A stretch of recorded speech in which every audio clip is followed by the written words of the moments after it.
Hello, welcome and welcome back. This is Hillary Potts bringing you the leadership strategies so you can bring your best to any business situation. In my blogs, videos, and podcasts, I share practical advice on how to successfully navigate and lead changes. I'm the author of several leadership books, including The Executive Transition Playbook and The Truth About Change, where I share time-tested leadership advice so you can lead yourself and others to achieve positive business results.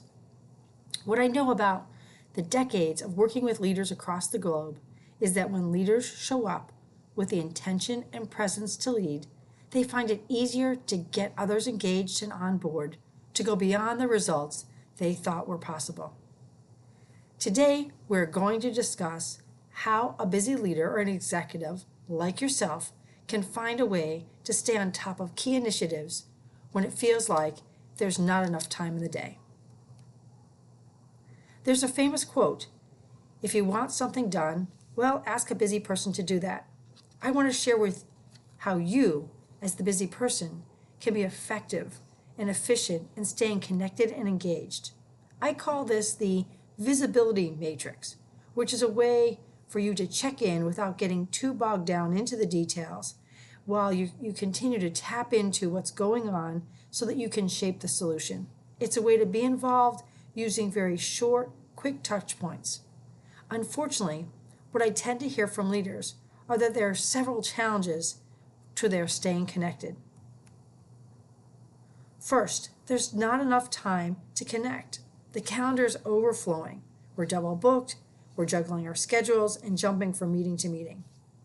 I hear them say often, I can't find time for myself, much less a conversation to check in and help others. Second, I hear, I don't know how to get a handle on what's going on without getting pulled into all kinds of problems. However, as leaders, when we're not available, well, we become isolated. We become distanced from the real issues. And quite frankly, those issues, they start to fester because they have no way to get solved. It reminds me of that show called Undercover Boss, where a CE goes in undercover to see how the company is running. And sometimes they're pleasantly surprised with what they see and the people they meet. And at other times, well, it's a huge eye-opener. If you're like many other leaders, you're not going to like surprises. Without a firm handle on the pulse of the organization, we have no way of knowing if the work is really actually getting done, if the work is on target, or are there issues festering and potentially stalling our business success?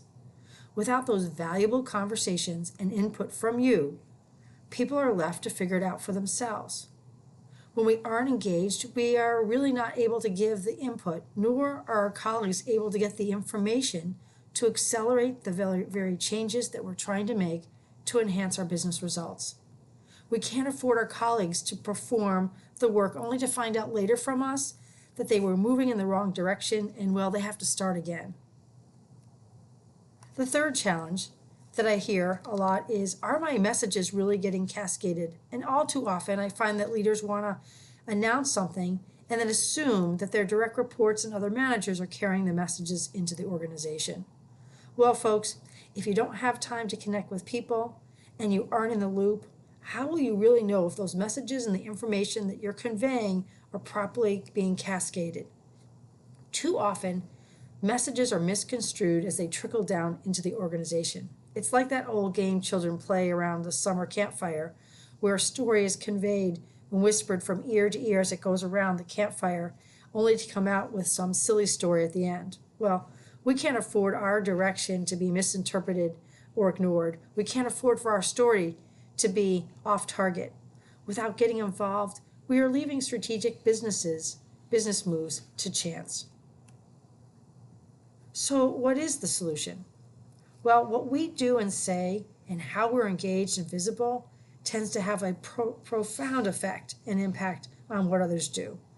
When we are running around in many directions, then others are either emulating our own actions and running around with their heads cut off, or they're doing nothing and waiting for some signal from us.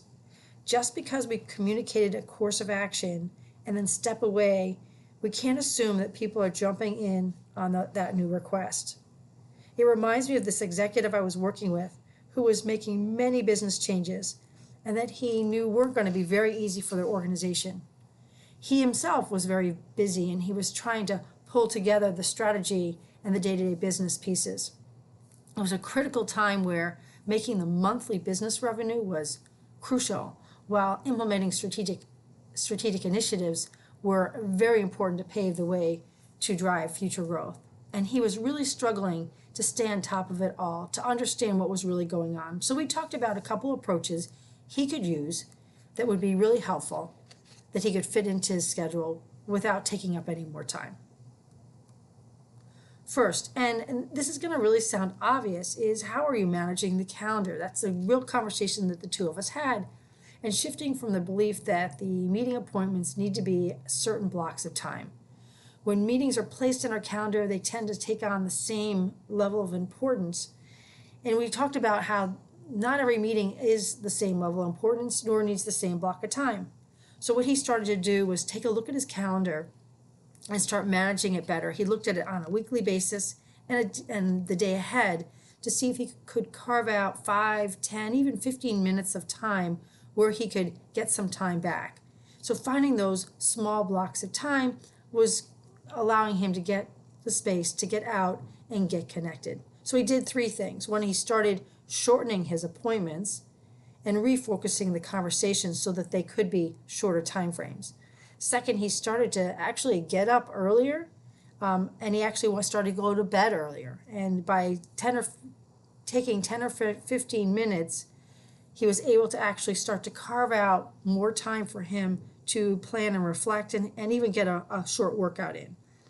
And likewise, what he would also do is start to block the last 10 or 15 minutes of his day for wrap up and taking a look at what he got accomplished for the day and where the day ahead was. He used to then be on the phone and just run out of the office on the cell phone, and he found that it really wasn't a great transition from the office work to his evening activities. What he found with taking the 10 minutes and composing himself, he had a much better transition from his office into his evening. And speaking of these transitions, how are you using your transitions throughout the day? Because as we use our transitions wisely, we're able to get more work done. There are some really critical times that we can regroup and reconnect.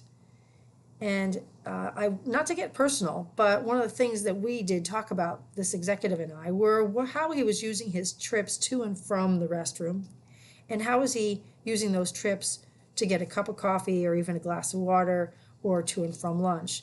And so what we found is if he could actually start to use that time coming back from the restroom or coming back from the getting a cup of coffee to stop in at someone's desk to check in, to have a quick 3-minute conversation, a kind of a one topic standing huddle. He was able to generate some good conversation. He was able to get connected with what was going on, what was working, what was not working.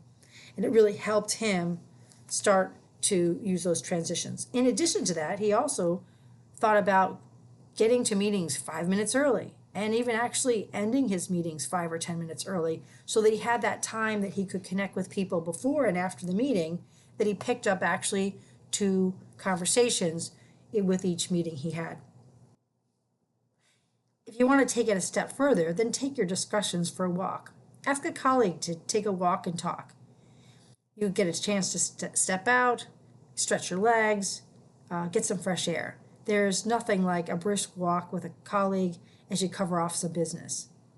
And you'll come back a lot more refreshed, and you'll have accomplished and connected with somebody.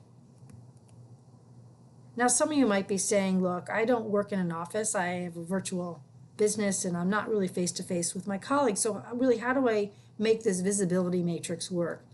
Well, there's a lot of ways you can get creative with technology to help you connect. So often we look at emails and the drudgery of those long emails, but are we using the emails to quickly tap in? Are we using text messages? Are we using our company's messenger apps to get a quick conversation and maybe even a quick phone call? Pick up the phone and have a standing 3 to 5 minute one topic conversation that you can actually connect in voice to voice so that someone else gets to hear the tone and the tenor, and you actually get to hear their tone and tenor. And so without rambling, maybe even setting a timer so that you make those very quick conversations and using that connection virtually. By connecting with others, we create this two-way dialogue, this input, so that we know what's going on and people get linked into what they're doing and how it's working. You give yourself the opportunity to ask the questions, to make the comments, to provide insights, and to coach others and give them positive feedback so they keep doing what you want them to do, and we're driving towards the result. You provide a way to continue to communicate the direction, and you share key messages on a continuous, consistent basis. And you get that message out that the work is valued, that it is important, and that you are involved and you're going to be there to help. So let's recap. First, we want to find those pockets of time that we can actually carve out to get connected with others. 2, we want to use our transitions from one activity to another instead of jumping from activity to another and really making it all a blur. We want to be able to connect virtually so we're not out of sight and out of mind. We want to communicate messages very early and often and make sure that the messages that we're conveying are appropriately getting cascaded throughout the organization. Oh, and by the way, that executive who I suggested to take those restroom breaks, well, that was a good ending to a great opportunity for his business to grow. They didn't get bogged down in the organization. They were able to surface issues really early, and they were able to improve their revenue targets and complete the strategic products ahead of time and on schedule. So something that the organization had struggled with for years, they were actually being very successful.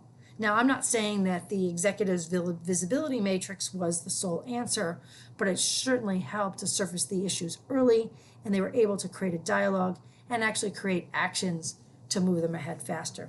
You know, it's been great chatting with you. This is Hillary Potts with Leadership Strategies to help you be at your best. And if you've liked what you've heard and you're looking for more ideas, then check out my books. The Truth About Change, it walks through how leaders can successfully lead strategic initiatives. The Executive Transition Playbook, it was purposely written so that leaders can make the most of their first 100 days in a new role. It gives them a way to gain the knowledge about the business, make meaningful connections with their colleagues, and determine really how to lead in this new situation. So both books are available on Amazon.com. You can also check out my website at www.hapgrp.com. It has additional information on my coaching and consulting programs, as well as tips and tools and other blogs, podcasts, and videos that can help you to bring your best. So until next time, do bring your best to leading yourself and others through change. Bye for now.